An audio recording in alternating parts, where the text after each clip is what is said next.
Good morning. I'm Katherine Bush, and I serve as the chaplain at St. Mary's Episcopal School. And once upon a time, I sat in the pews at Grace St. Luke's. It feels like that's been a while ago now, and I miss being in that community physically with y'all. And I'm glad today to have a couple of different ways to connect with you. It's All Saints, and this morning I'll be sharing a couple of poems, maybe 3 or 4, depending on the time, of poems that speak to me to the themes that All Saints celebrates.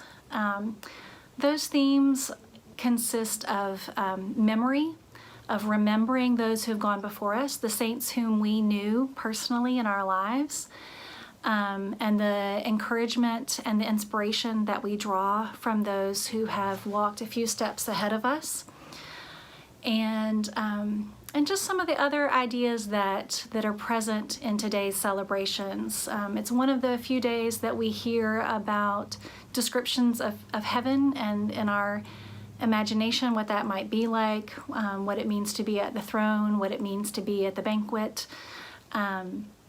In fact, I want to begin today not with a full poem, but just with the last couple of lines of a poem by Robert Bly. He wrote a poem called Tasting Heaven, and it ends like this.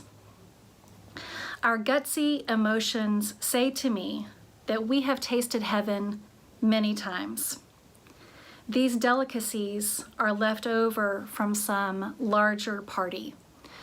So today I want to think a little bit about that larger party, about who's there and what that might be like, but even more specifically, the way that we taste heaven, the way that we taste glimpses of that, appetizers, if you will, in the here and now, and how those stories of others and our day-to-day personal, real-life, lived stories right now connect and are actually pretty deeply intertwined.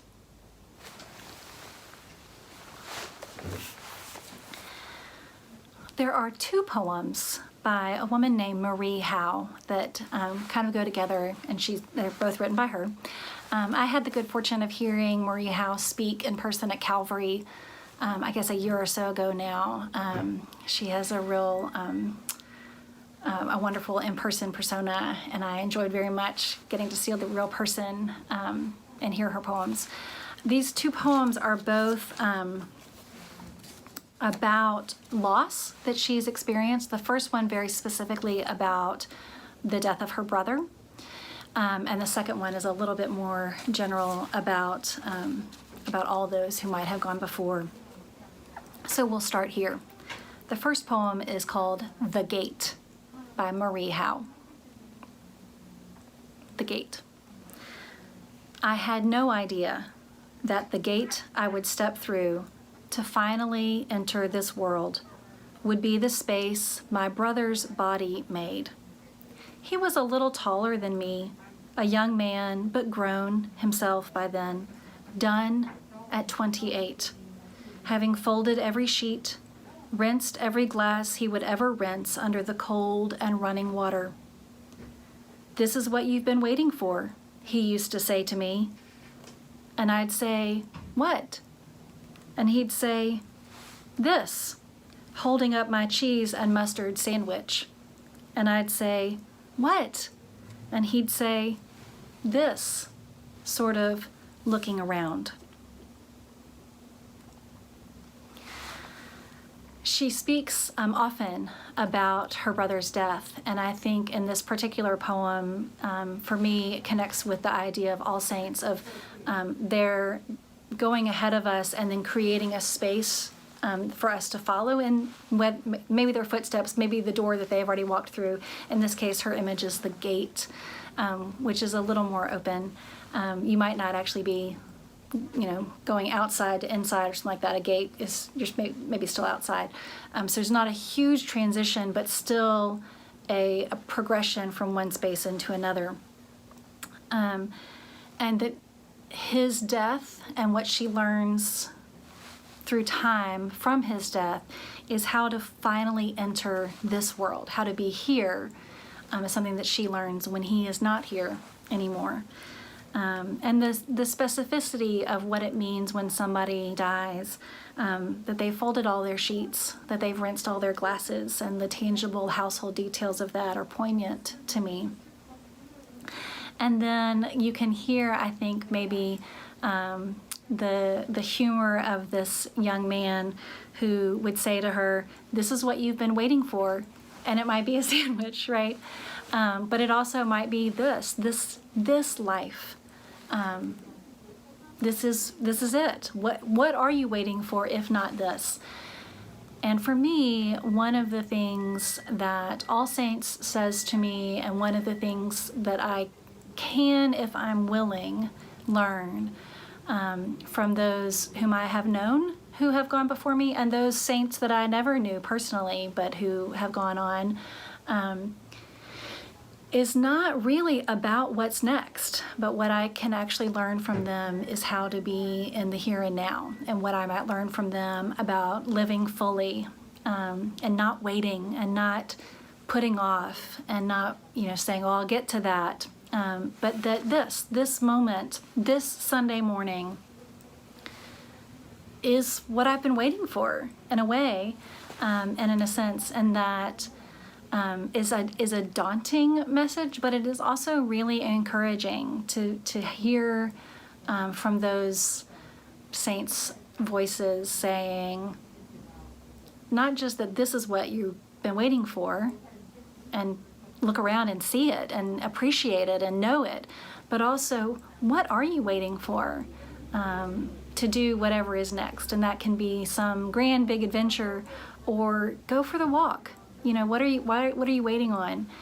And so I hear not regret in this, but rather encouragement and inspiration to move, to walk through the gate, to walk forward, to recognize that the life that I'm living now is what I've always wanted. And if it's not what I've always wanted, then what do I need to do to change to make it so? What might be a next step, a next question for me? She writes as well, the second poem that I want to share of Marie Howe's is called "My Dead Friends." When I think about a lot of the imagery of All Saints is the great crowd of witnesses, or the heavenly banquet. When I think about, and that can sound very ethereal, and we can think about robed in white and angelic, but also those people, if I believe what I say, are all my friends, and they are dead, if this is what we're talking about today. And so the lack of euphemism is refreshing to me, and the directness of her voice in this poem. She writes, "My dead friends. I have begun when I'm weary and can't decide an answer to a bewildering question, to ask my dead friends for their opinion. And the answer is often immediate and clear. Should I take the job? Move to the city? Should I try to conceive a child in my middle age? They stand in unison, shaking their heads and smiling. Whatever leads to joy, they always answer. To more life and less worry. I look into the vase where Billy's ashes were. It's green in there, a green vase. And I ask Billy if I should return the difficult phone call, and he says, yes. Billy's already gone through the frightening door. Whatever he says, I'll do. Again, what is kind of charming to me is that what she hears from these robed in white, these dead friends, these people, these voices, known to her and unknown, I'm guessing, is that the answer that saints give us is whatever leads to joy. She says, they always answer. They are consistent, that the message that we would hear from those folks is will it bring you more joy, more life, less worry? Then do that. And the clarity of that is so refreshing. I can really kind of connect with her when she talks about the bewildering questions and how to figure out what path to take and what to do, and can get overwhelmed and make pros and cons lists and talk to this friend and talk to that person and seek all the advice, and I can pray and I can be quiet and I can write and I can do all of these things to try to figure it out. I have not yet tried asking my dead friends, but I really love the idea that the encouragement that we get from those would be, whatever leads to joy, they always answer, to more life and less worry. And when thinking about whose voices are in my head and whose voices are in my heart and whose advice and counsel I would trust, I can think about people that I have known and lost, and I can also think about people that I've never known, that I've never met. I can think about writers, and I can think about saints, official church saints, whose stories I know and what I learned from their example and their witness, whether they clearly offered me an answer to a specific question or just through the model of their life. What I might learn is this going to make you more joyful? Is this going to lead to more life, an abundant life as promised, and less worry? Then do that. And thinking about whose voices I seek out in this world, and maybe from worlds beyond, and knowing the consistency and the clarity of that answer is really encouraging and hope-filled and hopeful to me.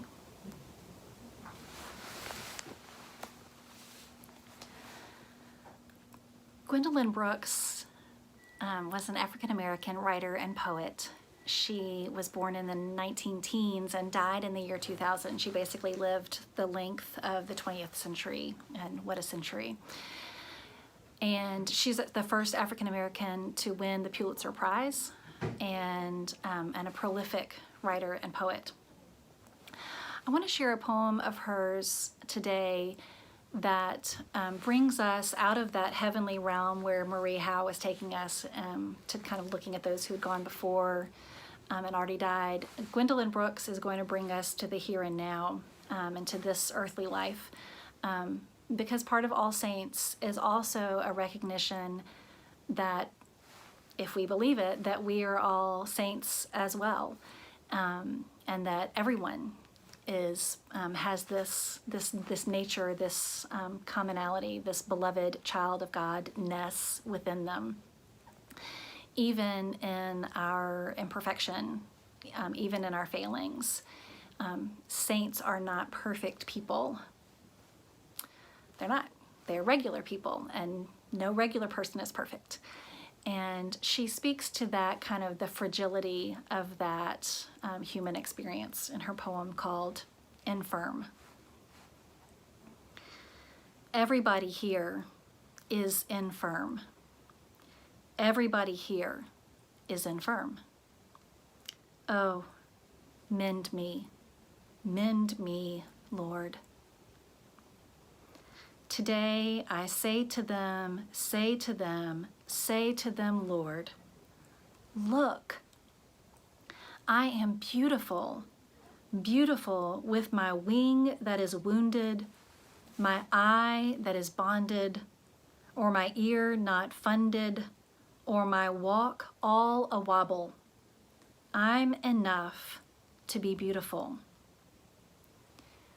You are beautiful too. Look, she says, I am beautiful, beautiful with my wing that is wounded. And this capturing the idea that in our brokenness, in our imperfection, in our failings, that we are also still beautiful, still beloved, that we can be infirm, that all of us are a little infirm. We're all humans. And that there is beauty and belovedness, not in spite of that, but maybe even because of that, because of the ways in which we struggle. I've been reading with my students and watching some Brene Brown, and she says that we are all imperfect and wired for struggle, and we are all worthy of love and belonging. And you know, when we think about saints, I think the tendency is to put them up on pedestals and to say they didn't have moral failings or flaws. They didn't break down. They didn't get tired. They didn't get mad or whatever. But in fact, by definition, they were human beings living in this world just like us. And sometimes the line moved slowly and they were impatient about it. And sometimes they didn't do the right thing. But then they got up and were willing to try again the next day. And they were all a little broken and battered, some of them quite broken and battered.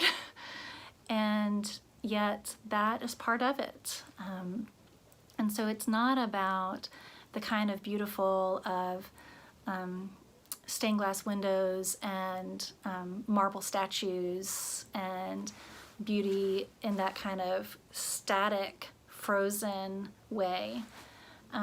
But a much more fluid, flawed, messy kind of beauty, and in our full humanity is how we are loved by God and how we live lives that are saintly.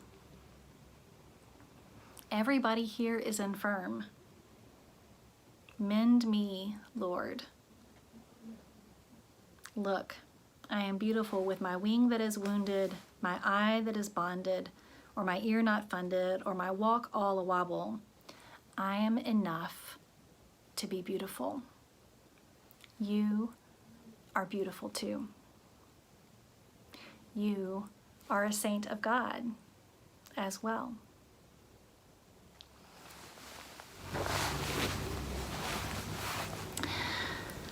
W.S. Merwin is a poet, of course, and writer. He lived through the 20th and early 21st century, and at the end of his life was living in a vast nature preserve in Hawaii, which sounds lovely, but in which he was also deeply committed to doing ecological restoration work. I find that side business of his fascinating and intriguing.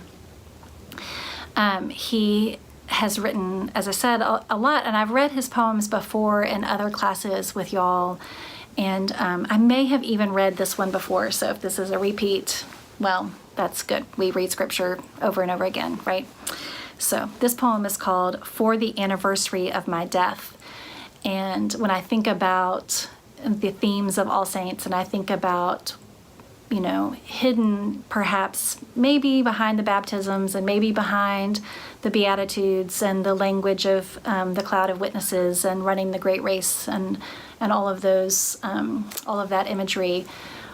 One of the things that All Saints might ask of us is to think about our limited lifespan and to contemplate things that we may not always be interested in contemplating, and to think about the brevity of our lives and our place here.